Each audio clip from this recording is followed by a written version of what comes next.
తాకట్లో ఉన్న మీ బంగారాన్ని విడిపించి ఆ రోజు ఆన్లైన్ రేటుకి కొంటాం. Sharma gold company.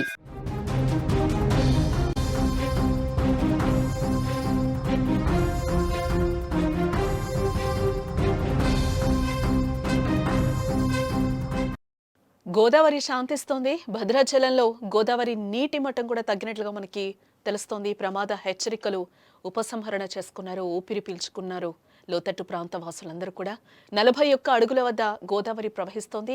8.47 లక్షల క్యూసెక్కుల నీటి ప్రవాహం. గత కొన్ని రోజులుగా భద్రాచలం వద్ద భయంకరంగా ఉప్పొంగిన గోదావరి నది ఇప్పుడు నెమ్మదిగా శాంతిస్తోందని చెప్పుకోవచ్చు. దీంతో ఏజెన్సీ ప్రజలు, అధికారులంతా కూడా ఒకసారిగా ఊపిరి పీల్చుకుంటున్నారు. ఎగువ నుంచి భారీగా వచ్చిన వరద నీటితో గత కొన్ని రోజులుగా గోదావరి భయపెట్టిందని చెప్పుకోవచ్చు.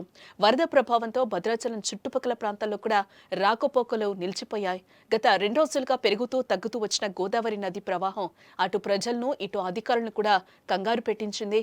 ఆదివారం ఉదయం నుంచి కూడా నీటి మట్టం క్రమంగా పెరిగి ఉదయం 9 గంటల సమయంలో ఏకంగా 48 అడుగులకు చేరుకుంది. దీంతో అధికారులు అప్రమత్తమై రెండో ప్రమాద హెచ్చరికను జారీ చేశారు.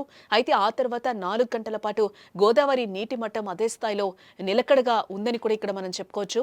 నెమ్మదిగా తగ్గుతున్న గోదావరి సోమవారం రాత్రి 7:37 సమయంలో 42.90 అడుగులకు చేరుకుంది.